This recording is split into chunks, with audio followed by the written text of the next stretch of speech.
Class 12-এ তোমরা test পরীক্ষা দেবে, ফাইনাল পরীক্ষা দেবে, ইংরেজি রিটিন পরীক্ষা দেবে 80 মার্কের, তাই তো? এবং 20 মার্কের প্রজেক্ট থাকবে। তো সেই 80 মার্কের মধ্যে 1-এর দাগটা হচ্ছে এমসিকিউর দাগ, 2-এর দাগটা হচ্ছে এসএকিউর দাগ এবং 4-এর দাগটা হচ্ছে গ্রামারের দাগ। এই 3টা দাগ খুবই স্কোরিং। 1-এর দাগে 12-তে 12 স্কোর করবে, 2-এর দাগে 8-এ 8 স্কোর করবে, আর 4-এর দাগে 10-এ 10 স্কোর করবে। তাহলে 3টা দাগ মিলে তুমি 30 নাম্বার সুনিশ্চিত করবে। তাহলে তোমাদের 90 পাওয়া বা 95 পাওয়া, যে যা লক্ষ্যে আছো সেই লক্ষ্যে তোমরা কিন্তু সহজে পৌঁছাতে পারবে। তো এর জন্য প্র্যাকটিস করার সবচেয়ে ভালো উপায় হচ্ছে রায় মার্টিনের যে প্রশ্ন বিচিত্রা, তার যে মডেলগুলো। তো আমরা সেই মডেলগুলো আলোচনা করব। আমাদের আজকে আলোচনা মডেল হচ্ছে মডেল কোশ্চেন পেপার 3, এটা রয়েছে পেজ নাম্বার 134। 1-এর দাগটা এমসিকিউর দাগ আমরা জানি, তো আমরা সবকটা এমসিকিউ আলোচনা করব। 1-এর দাগে প্রথম প্রোজ থেকে 4খানা এমসিকিউ আছে। The train drew slowly into the station, এখানে station refer to here is, ট্রেনটা আস্তে আস্তে স্টেশনে ঢুকলো, কোন স্টেশনে কথা বলা হচ্ছে? উত্তর হচ্ছে Saharanpur, option number A. Abdul Kalam father started his day at, কালামের বাবা দিন শুরু করতেন কটায়? ভোর 4টার সময়, অপশন নাম্বার বি 4 AM। 3 দাগে Mrs Jones heated some lima beans and ham which she had kept in, Mrs Jones কিছু হ্যাম এবং লিমা বিন গরম করেছিলেন, সেটা রেখেছিলেন কোথায়? না আইস বক্সে ছিল, বরফের পেটিতে ছিল, অপশন নাম্বার সি। 4 দাগে the bearded man reach the hermit's cottage, দাড়িওয়ালা লোকটা হারমিটের কটেজে পৌঁছেছিল কখন? আমরা গল্পটা জানি। দাড়িওয়ালা লোকটা একটা জায়গায় বলছে গল্পের শেষে যে আপনি সাধুর সঙ্গে দেখা করতে গেছেন, আমি জানতাম আপনাকে মারার জন্য আমি এসেছিলাম, কিন্তু গোটা দিন পেরিয়ে গেল, সন্ধ্যা নেমে এলো, তবুও আপনি ফিরলেন না, তাই আপনাকে খোঁজার জন্য আমি ঝোপের আড়াল থেকে বেরিয়ে এলাম। তার মানে অপেক্ষা করেছে সন্ধ্যা পর্যন্ত, সন্ধ্যা পর্যন্ত যখন রাজা ফেরেননি তাই বেরিয়ে এসছে, তখন রাজার বডিগার্ড তাকে আঘাত করেছে। তাহলে দাড়িওয়ালা লোকটা হারমিটে কুটিরে পৌঁছলো কিন্তু সন্ধ্যাবেলা, in the evening, option number D. আর কবিতা থেকে 4খানা এমসিকিউ আছে। 5-এর দাগে the leaves of the tree sprout from, গাছের যে পাতা সেটা গজায়, কোত্থেকে গজায়? উত্তর হচ্ছে লেপ্রাস হাইড, কুষ্ঠরোগীর চামড়া যেটা, মানে অ্যাকচুয়ালি তার যে ছালকে বলা হয়েছে গাছের ছাল, ওখান থেকে গজায়। 6-এর দাগে the 2 red holes on the soldier's body are marked, সৈন্যের শরীরে 2টো রেড হোল ছিল, সেটা কিসের চিহ্ন? উত্তর হচ্ছে সেগুলো হচ্ছে কোথায় ছিল? না ইন হিজ সাইড, তার শরীরে একটা পাশে ছিল, ইন হিজ সাইড। আর 7-এর দাগে আছে rough winds do shake the darling birds of May, রুক্ষ ঝড়ো বাতাস মে মাসে সুন্দর ফুলগুলোকে ঝরিয়ে দেয়। আর 8-এর দাগে the structure of the poetry of earth is that of, the poetry of earth কবিতা আমাদের ক্লাস 12-এ 4 নম্বর পোয়েম, তার গঠনটা কীরকম? ওটা হচ্ছে পেট্রাকান সনেট, অপশন নাম্বার এ। এবারে আমাদের 4খানা এমসিকিউ করতে হবে নাটক থেকে। 9-এর দাগে as Lomov enter the house of Chubukov Natalia appear in front of him negligee, যখন লোমভ চিবুকভের বাড়িতে প্রবেশ করে নাটালিয়া এসে পৌঁছালো তার সামনে, কি পরে এসেছিল? উত্তর হচ্ছে নেগলিজি, মানে নাইটি পরে এসেছিল। আর 10-এর দাগে নাইটি বলতে ঢিলে ঢালা পোশাক আর কি। আর 10-এর দাগে the colour of Lomov's gloves is, লোমভের যে গ্লাভসটা ছিল কি কালার ছিল? উত্তর হচ্ছে হোয়াইট, অপশন নাম্বার সি। আর 11 দাগে নাস্টাসিয়া মিহাইলোভনা, এটা কে? উত্তর হচ্ছে লোমভের ছোট কাকিমা, Lomov's younger aunt, option number C.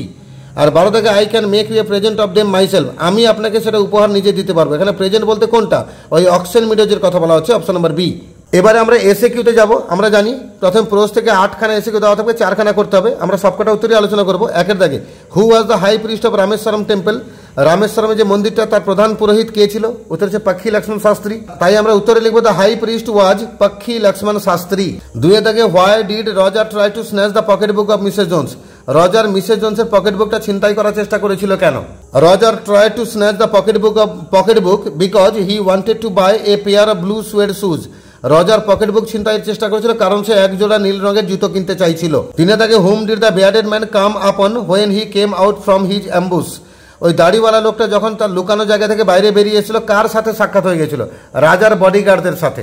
The bearded man came upon the tsar's bodyguards when he came out from the ambush, ওই দাড়িওয়ালা লোকটা সাক্ষাৎ হয়ে গেছিল রাজার বডিগার্ডদের সাথে যখন সে লুকানো জায়গা থেকে বাইরে বেরিয়ে এসেছিল। 4-এর দাগে বিহেভ ইয়োরসেলফ বয়, আচরণ ঠিক করবে বাবু, হু গেভ দিস অ্যাডভাইস, এই অ্যাডভাইসটা কে দিয়েছিল? মিসেস জোন্স দিয়েছিল। তাহলে Mrs Jones gave this advice to Roger, Mrs Jones এই উপদেশটা দিয়েছিল রজারকে। 5-এর দাগে how much time did it take to reach Rameswaram temple from Kalam's house, কালামের ঘর থেকে রামেশ্বরম মন্দিরে পৌঁছাতে কত সময় লাগে?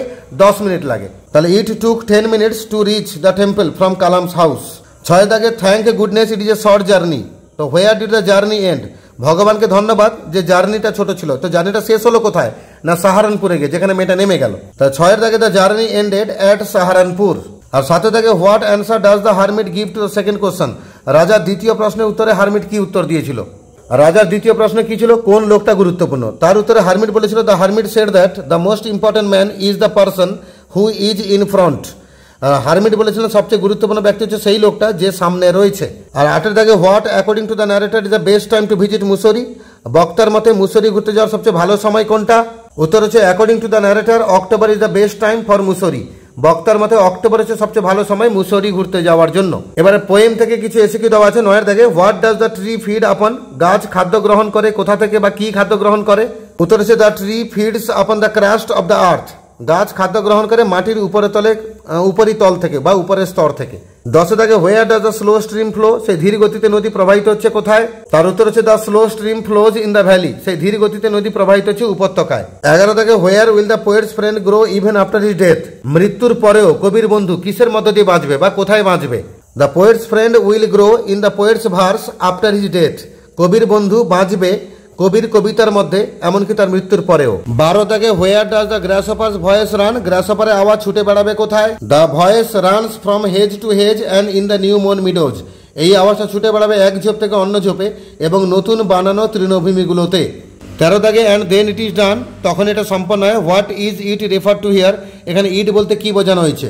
ইট refers to the killing of the tree. এখানে ইট বলতে গাছের হত্যাকাণ্ডকে বলা হয়েছে। 14 থেকে where do the feet of the young soldier lie? Young সোলজারের পা গুলো কোথায় ছিল? The soldiers feet lie among the flowers. সৈন্যরা পা গুলো ছিল ফুলের মাঝে।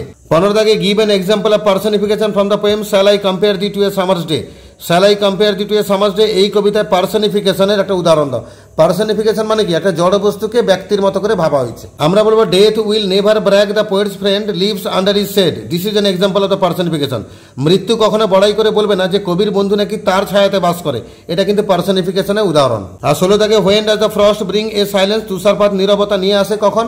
না শীতের সন্ধ্যায়। Frost brings silence in the winter evening. তুষারপাত নিয়ে আসে নীরবতা শীতের সন্ধ্যায়। এবার আমরা গ্রামার পোর্শনে যাব। 4 এ দাগে ডু অ্যাজ ডাইরেক্টেড। 1 দাগে the bleeding bark will heal. এটাকে কমপ্লেক্স করতে বলেছে। উত্তর হচ্ছে the bark which is bleeding will heal. I do not know you voice change করতে বলেছে।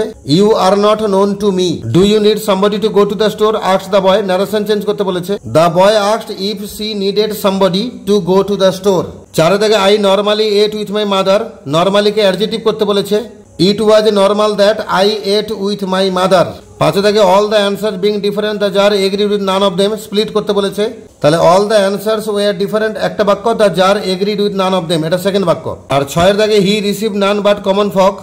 সে সাধারণ মানুষ ছাড়া কারোর সঙ্গে দেখা করতো না, মানে সাধুর কথা বলা হচ্ছে। হ্যাঁ বাচক করতে বলেছে। আমরা এই নান বারটাকে তুলে অনলি করে দেবো। হি রিসিভড অনলি কমন ফক। আর বি দাগে আর্টিকেল প্রিপোজিশন আছে। আমি উত্তর সহ বাক্যগুলো পড়ে দিচ্ছি, শুনে নাও। The czar turn round and saw a bearded man came running out of the wood. The man held his hands pressed against his stomach and blood was flowing from under them. When he reached the jar, he fell fainting on the ground, moaning feebly. তাহলে উত্তরগুলো হলো out, the, against, from, the, on. 4 সিদাকে common error, ভুল শব্দ হচ্ছে by. এখানে by উত্তরে বসবে না, বাইটা পাল্টে সঠিক শব্দ হবে ইন। তাহলে তোমরা পরীক্ষায় যে বাক্যটা লিখবে in his side there are 2 red holes। এইভাবে মডেল কোশ্চেন পেপার 3-এ 1-এর দাগ, 2-এর দাগ এবং 4-এর দাগ আমরা আলোচনা করলাম। এরকম কয়েকটা মডেলে এই 3টা দাগ যদি আলোচনা করে নাও, তোমাদের 30 নাম্বার পাওয়াটা সুনিশ্চিত হয়ে যাবে। এর পরের মডেলগুলো ভিডিও খুব তাড়াতাড়ি আপলোড হবে। যারা নতুন আছো অবশ্যই সাবস্ক্রাইব করে রাখো।